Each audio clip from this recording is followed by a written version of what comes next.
ने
नमस्कार, मैं आमिना और आप देख रहे हैं यूएनएन। यूपी विधानसभा चुनाव नज़दीक है और अक्सर आपने हमें किसी ना किसी पॉलिटिकल लीडर का इंटरव्यू लेते हुए सुना ही होगा, देखा ही होगा।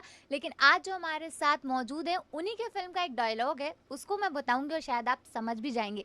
तूफान जैसा जोश, समंदर जैसन जवानी, भैया इनके नाम बा निरहुआ हिंदुस्तानी। तो भाई इनका स्वागत करिए सबसे थैंक पहले। You, thank you, thank you, बहुत बहुत धन्यवाद आपका। तो सर, चुनाव नजदीक है तो सबसे पहले तो एक ही सवाल कि विपक्ष जो लगातार जो हावी रहता है, बीजेपी जैसे आप देखते ही होंगे, और लगभग इस बार जो छोटी पार्टियां हैं वो भी काफी सक्रिय हो गई हैं, और उन्हीं छोटी पार्टी में एक हैं सुभाषपा के अध्यक्ष जो हैं ओम प्रकाश राजभर। उनका एक बयान आया था आपके लिए, क्योंकि जो आपकी एक वीडियो वायरल हुई थी उसी पे उन्होंने जवाब दिया था बलिया में, कि एक जो आपको कहा ऐसे कि नचनिया बजनिया है, उन्हें क्या पता उन्होंने क्या, उनकी सरकार ने काम ही क्या किया है।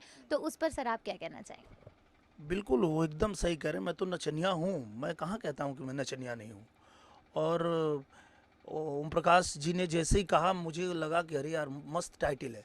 मैंने प्रवेश को फ़ोन किया, मैं बोला प्रवेश जल्दी एक टाइटल रजिस्टर्ड कराओ, निरहुआ नचनिया, ये नेक्स्ट हमारी फिल्म होगी। ये तो बहुत अच्छी बात है कि हम तो हैं नचनिया, हम तो नाचते हैं और हमको नाचने में ही मज़ा आता है। और जब हम नाचते हैं तो पूरी दुनिया को भी मज़ा आता है। तो उन्होंने कुछ गलत नहीं कहा।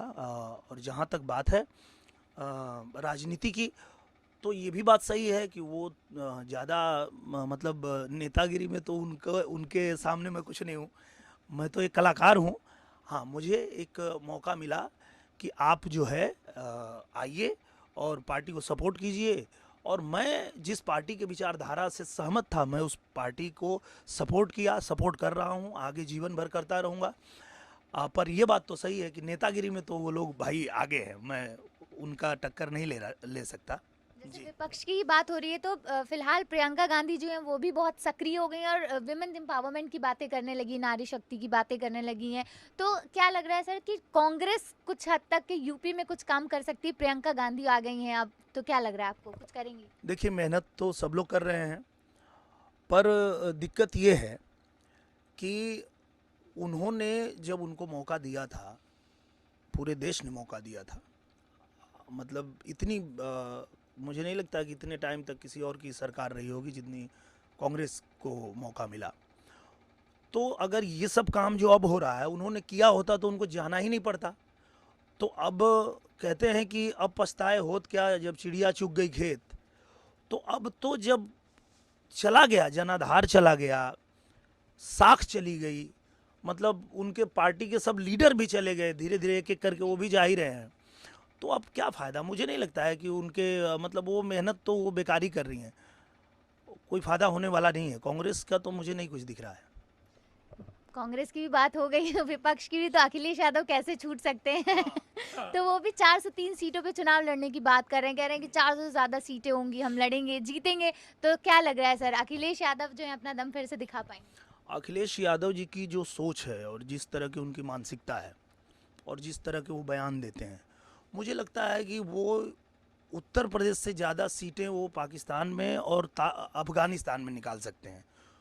वो जिस तरह के जिन्ना भक्त आदमी हैं, जिस आदमी ने हमारे देश को सिर्फ कुर्सी पे बैठने के लिए बंटवारा करा दिया, इतने लोगों की जान गई। आज अगर जिन्ना ने देश का बंटवारा नहीं कराया होता सिर्फ कुर्सी के चलते, तो आज जो इतनी परेशानियां हो रही है, चाहे हिंदुस्तान को और चाहे वो खुद पाकिस्तान को भी, पाकिस्तान की जो बदहाली है, जिस जिस तरह से वो वहाँ पे लोग, न कोई रोजगार है न कुछ है, और वो खाली आतंकवाद ही बचा है उनके लिए और कुछ उनके पास है नहीं। तो मुझे लगता है कि ऐसा नहीं होता। एक आदमी, इस तरह की आदमी को आप सपोर्ट कर रहे हैं, तो वो अगर इस तरह के आदमी का तारीफ करते हैं तो उससे समझ आता है कि ये आदमी भी, और आप लोगों ने देखा है, ये आदमी उनकी तारीफ कर भी इसीलिए रहे हैं कि ये भी कुर्सी के लिए कुछ भी कर सकते हैं। इन्होंने भी कुर्सी के लिए क्या किया? जिस चाचा ने अपने भाई के साथ मिलके, अब आप सोचिए, मैं और प्रवेश दोनों भाई मिलके निरहुआ एंटरटेनमेंट कंपनी बनाए, चलाए, चल रहा है। अब मेरा बेटा आए और मुझसे कहे कि चाचा को निकाल दीजिए कंपनी से और मैं कंपनी चलाऊंगा और सबको एक नज़र देखूंगा, तो मेरा तो जवाब यही होगा कि बेटा तुमसे नहीं हो पाएगा। जो मुझे मेरे भाई से ही अलग कर दे, वो किसी को क्या एक नज़र देखेगा और किसी और को क्या देखेगा। तो मुझे लगता है कि ये कुर्सी के लिए जिस तरह की उनकी सोच है और जो वो जिस तरह से चलते हैं, वो अब जनता भी जान चुकी है। जो लोग नहीं समझ रहे थे उनको भी समझ आ गया है कि भाई ये आदमी जो है, मतलब उतर गए, उनको मुख्यमंत्री की कुर्सी से उतर गए, लेकिन अभी दिमागी रूप से उतरे नहीं, अभी भी वहीं बैठे हैं। अकड़ देखिए खाली उनकी। आजमगढ़ अभी गए थे, कोई उनके ही कार्यकर्ता हैं, उनको माला पहना रहे हैं, माला निकाल के से फेंक रहे हैं, तोड़ रहे हैं। क्या है ये? मतलब किस बात का घमंड है इतना? क्या मतलब, कौन है आप? क्यों इतना अकड़ रहे हैं? आपको एक विरासत में मिल गई है चीज, तो आप अच्छी सोच के साथ ऐसा काम करिए कि जो आप, जिन लोगों ने आप पे भरोसा किया, जैसे मान लीजिए हम यादव हैं, और यादव नाम आते ही उत्तर प्रदेश में यही होता है कि यादव मतलब सफाई होगा, यादव है मतलब सफाई होगा। जब इतना बड़ा टैग लग गया यादवों के ऊपर, तो कम से कम आप कोई ऐसा बयान मत दीजिए, आप कोई ऐसी बात मत कीजिए कि आपके वजह से वो यादव लोग भी बदनाम होंगे ना। देश विरोधी जब बात करते हैं, आपको विरोध करना है मोदी जी का, और आप ऐसी बातें करने लगते हैं कि अब लगता है कि आदमी देश के विरोध में बात कर रहा है, तो वहाँ हर यादव बदनाम होता है कि नहीं? तो मेरा मानना ये है कि अब लोगों को बातें समझ में आ गई हैं और लोग समझ रहे हैं, और ये तो जीवन में नहीं आएंगे। वो सपना तो देख रहे हैं पर वो जीवन में नहीं आएंगे, और बातें भी ऐसी ऐसी हवा में करते हैं कि ये बीजेपी वाले जो है मेरे सब काम को अपना काम बता रहे हैं। भाई कौन सा काम? अगर मैं एक फिल्म सोचूं कि मुझे बनाना है गोवर्धन, ये मेरी सोच है, और उसके बाद ना मैं स्क्रिप्ट लिखवाऊं, ना मैं उसकी शूटिंग करूं, ना उस पर पैसे खर्चा करूं, और कोई थर्ड पर्सन, चाहे खेसारी जी या चिंटू जी या प्रवेश जी या कोई भी, बोले यार गोवर्धन टाइटल तो अच्छा है, और वो आए और उसको उस पर पैसे लगाए, स्क्रिप्ट लिखवाए, गाने बनवाए, शूटिंग करे और वो फिल्म बन जाए, तो अभी मैं क्या कहूँगा कि ये तो मेरा काम था, ये लोग ले रहे हैं। तो इस तरह के बच्चों की तरह बात करते हैं कि हम सोचे थे, ये तो सोचे थे तो क्या हो गया भाई, तुम्हारा हो गया। बनाएगा कौन? उसको ज़मीन कौन खरीदेगा? ज़मीन कहीं खरीदे थे? ऐसे ही कैसे आप बोल दिए थे कि हम ये बनाएंगे? उसके लिए पहले ज़मीन खरीदना पड़ता है ना। तो यही सब उनकी बकवासबाजी है। तो मुझे नहीं लगता है कि अब वो दोबारा कभी आने वाले हैं। दूसरी बात, जहाँ पूरी दुनिया में तारीफ हो रही है भारत की कि यार भारत अपने लिए तो वैक्सीन बनाया ही, बाकी देशों को भी मदद कर रहा है, उसका भी विरोध। अब ऐसे लोग रहेंगे हमारे देश में तो उनको कौन चाहेगा कि ये दोबारा इस प्रदेश के मुख्यमंत्री बने या कभी भी सत्ता में आए या पावर में आए? पावर में आएंगे तो बोलते हैं कि ये जितना बुलडोजर चला है वो मैं वापस बनवा के दूंगा। भाई कहाँ बुलडोजर चलता है?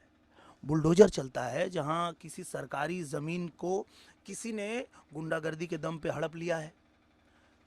कोई किसी भी व्यक्ति को गुंडागर्दी दिखा के किसी का ज़मीन हड़प लिया है तो उस पर बुलडोजर चलेगा, सरकारी ज़मीन आप नहीं रख सकते।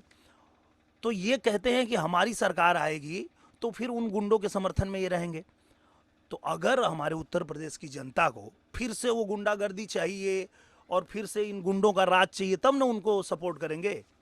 तो 400 पे लड़ें चाहे जितना पे लड़ें, कुछ नहीं होने वाला। अगर उनको जीतना है तो जिस तरह का बयान देते हैं, जिस तरह की बात करते हैं, पाकिस्तान में लड़े जाके चुनाव, और या तो अफगानिस्तान में लड़े, या तो वो तालिबान नया आया है उधर भी लड़ सकते हो।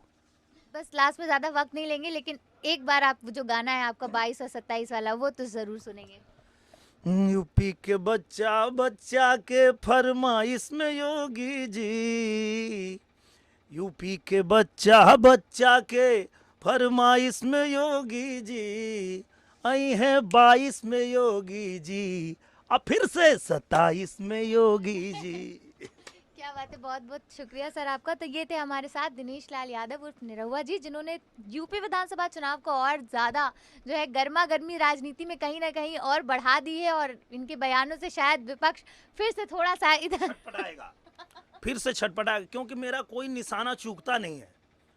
गाने से लेके और कहीं भी मेरा तीर जाके सही निशाने पे ही लगता है और फिर छटपटाना चालू करते हैं लोग। तो उनको छटपटाने दीजिए, और सरकार तो हम लोग बना रहे हैं, वो छटपटाते रहे ऐसे ही। चलिए, तो बस और जैसी भी अपडेट्स रहेंगी हम आप तक पहुंचाते रहेंगे, इसलिए देखते रहिए URL।